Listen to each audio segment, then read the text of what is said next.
my story begins. As someone who is a survivor of being kidnapped or stolen generation, my memories are of Barraville. I do remember us being on a mission in Foster. This is me as a toddler. These are the memories that I have as me being a toddler. We used to have our mattress ticks, and we used to get them together and put them out on the beach and light a big fire. But there was other families from our extended family that used to be there at the same place. And so we all used to get together, and I remember being on the beach and watching either the sun come up or the sun go down, because I would have only been about 4 or even younger than that, and I have this vivid memory of seeing dolphins swimming and diving through the waves. And I just thought how wonderful it was, how warm and loving it felt for me, being with all of my family, being cared for and having this beautiful sight. The next memory is of my sister, Hilda Louise, and I remember us going down to the beach, and there used to be those little soldier crabs on the beach, and I was fascinated by them, being sucked into their little holes or sinking into them, and watching my sister get dinner. What she did, she'd put her leg down into the rocks, and an octopus would slowly curl his tentacles around her leg, and she quickly lift it out, and we drag it home for Mum to cook. And I just thought my sister was the bee's knees, because she could do all of these amazing things, and she could teach me a lot of stuff. And she always included me in these sort of activities, and that's what I loved a lot about her. And those are the memories that I have. Unfortunately, we were removed. I was placed in a children's home or something in this big mansion. Yeah, it just felt weird being there. It just wasn't, our mother wasn't there. So I couldn't understand why we were there. We used to go and hide in a shed, which was like a big room like this. And we used to slide in between the wall and the outer wall, us 2 little kids sliding to hide away from the nuns. And they, being my age, I thought we were playing hide and seek. And so I was all excited, we're going to play hide and seek with my sister. So I'd be giggling and whatever, and Louise would be going, "Gotta be quiet." But it wasn't until years later that I fully understood what had gone on. And so I was from that children's home. I was placed with an English family, and I didn't know where my sisters went. They were just gone.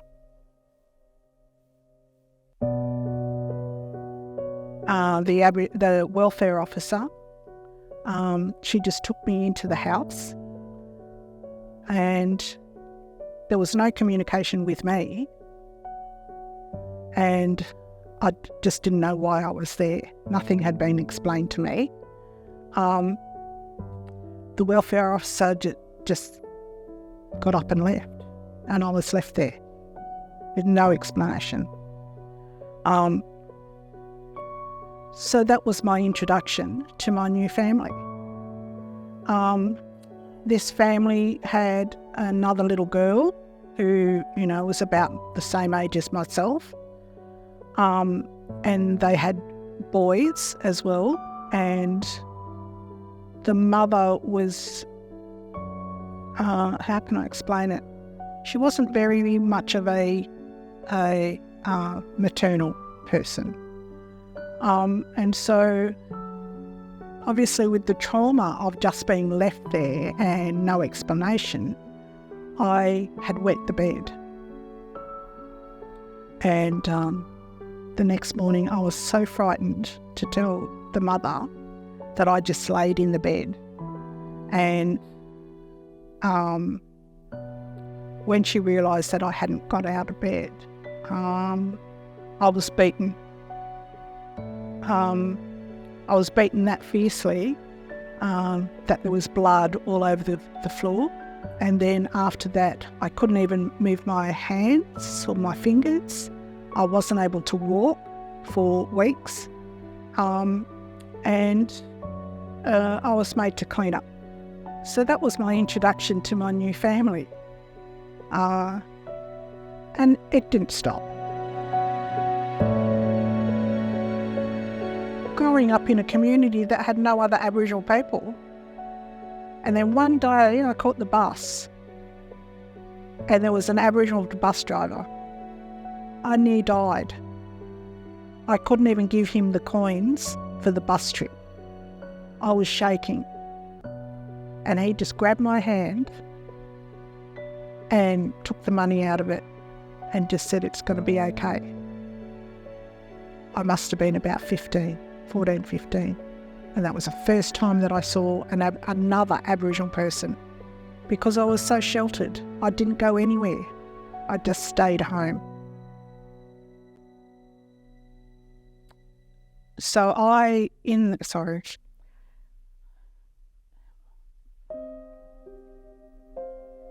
my life was like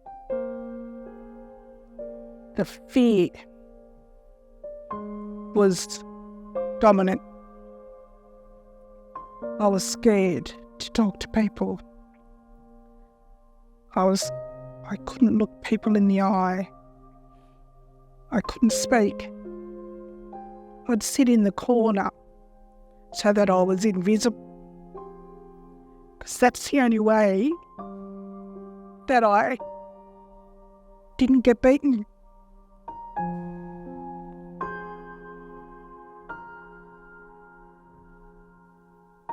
For a long time, I did not speak.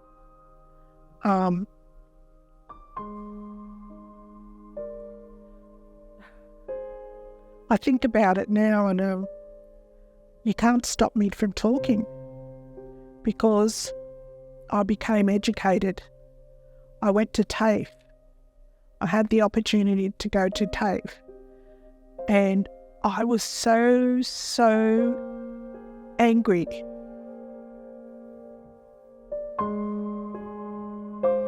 I think about the time, like at the age of 18, I was given a letter that was sent by Department of Community Services that said, Marjorie Campbell, you are no longer under our,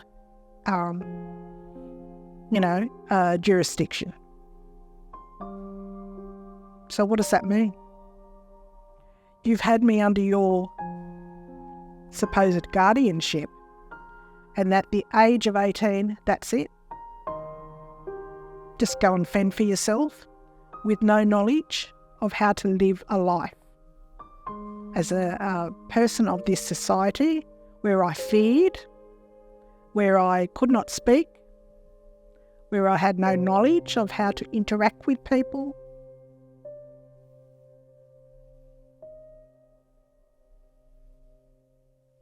I eventually got to meet my family. I was 19 and my situation was that I was homeless, and I was quite very pregnant, and I was unable to go back to my foster family. So I had nobody. And then I sort of gained the courage and went to like a health centre, and went in there, and there was an Aboriginal lady working there, and she saw me coming in and asked me who I was, what my name was.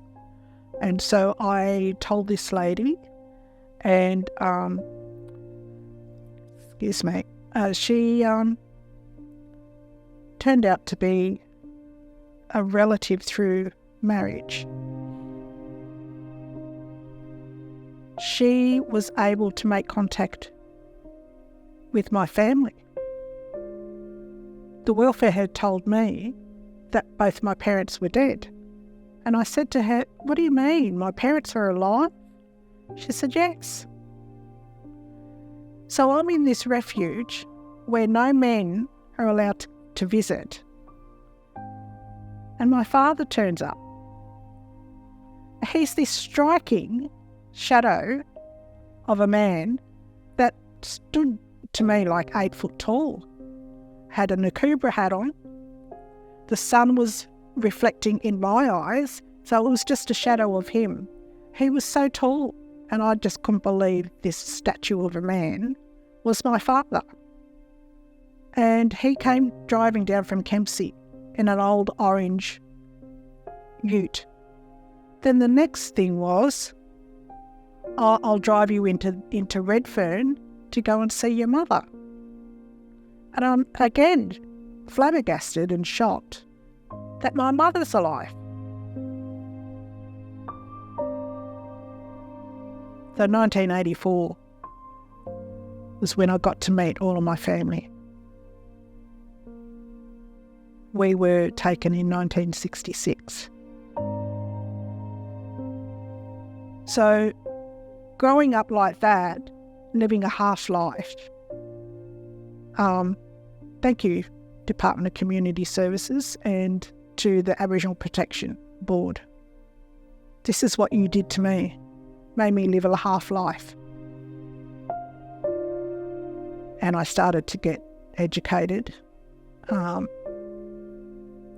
and learning about Aboriginal history, learning about the stolen generation, learning about the different policies, the White Australia policy, colonisation, the one where Australia becomes a nation. Can't think of the name of it, but all of these different policies that I had learned, and I was fascinated, but also quite angry that we weren't given that history lessons, and I'd say the rest of Australia, not being given snippets of history, and not being given the right sort of history and knowledge, because only half-truths were told. So for not only Aboriginal people like myself, but for the rest of society, Aboriginal Australian society, you weren't given the same history. And it's now that people are being given that opening. And so for us as Aboriginal and Torres Strait Islander people, we were a commodity, as my brother said, that we became slaves.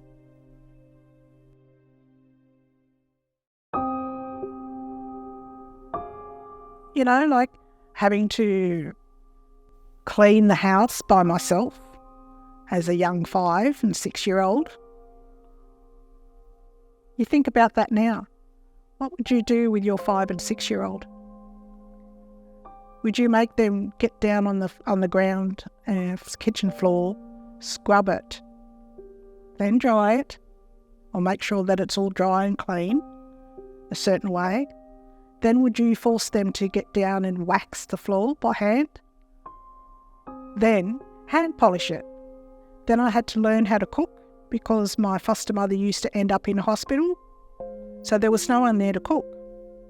So me as a 5 and 6 year old, up to my teenage years, was made to cook for the family of 8. Wash the dishes, dry the dishes, put the dishes away. Vacuum, polish all the blinds, polish all the windows, clean every single ornament in the house, make sure that all the beds were stripped, all the washing was hung out,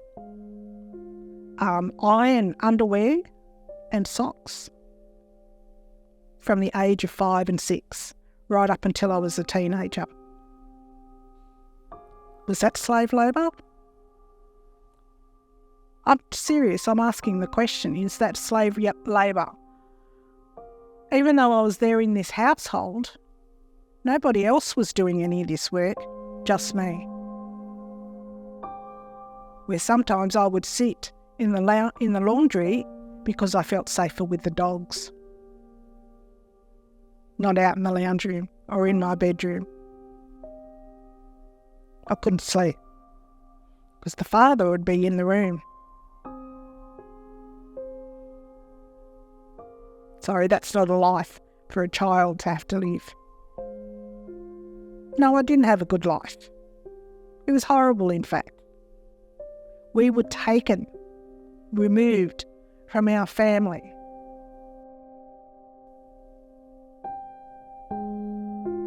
But I'm still suffering today, as you can hear in my voice, a lot of sarcasm and anger.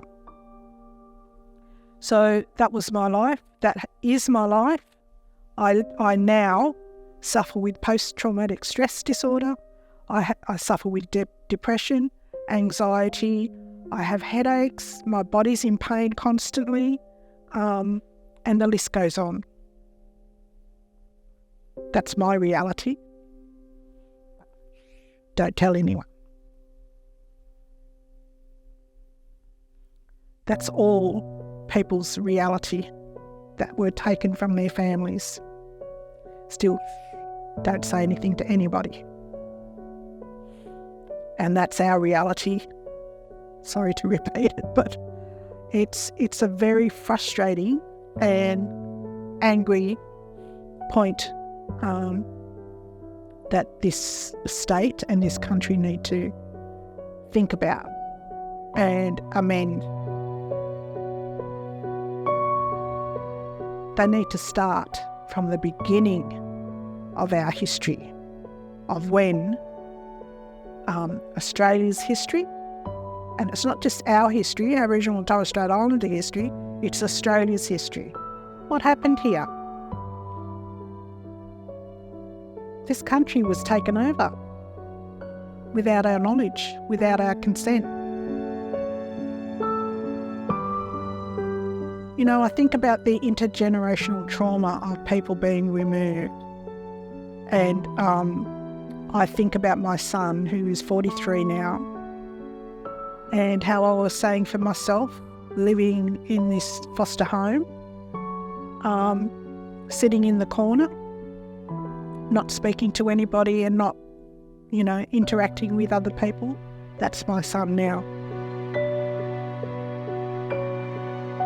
I can be there for him, but it's hard for me because I have my own, and I know that sounds selfish, I have my traumas that I deal with on a daily basis, and hopefully I can try to support him the best way that I can by getting him support. And it's hard to talk to a man of that age and ask him to go and seek help. They don't know how to. And they don't want to listen to mum. Yeah.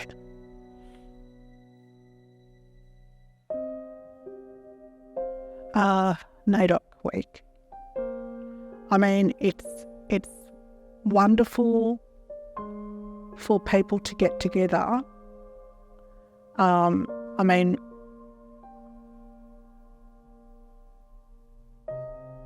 but is it for Aboriginal and Torres Strait Islander people, or is it for the rest of community?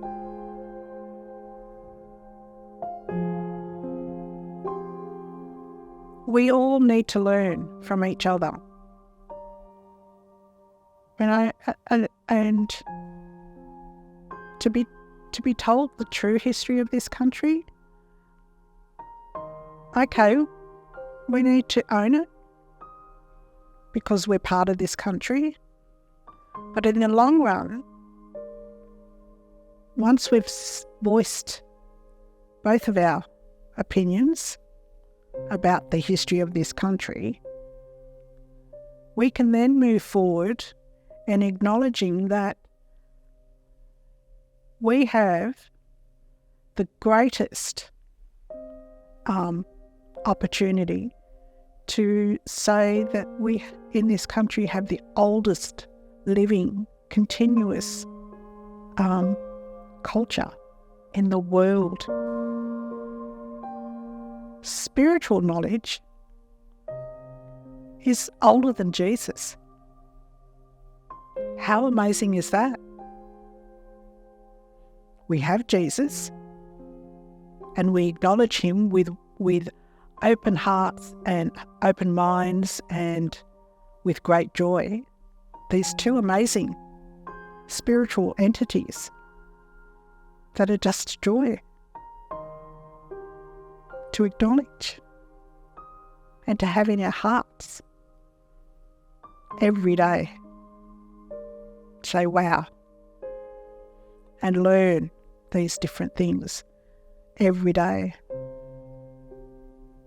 I think that's powerful.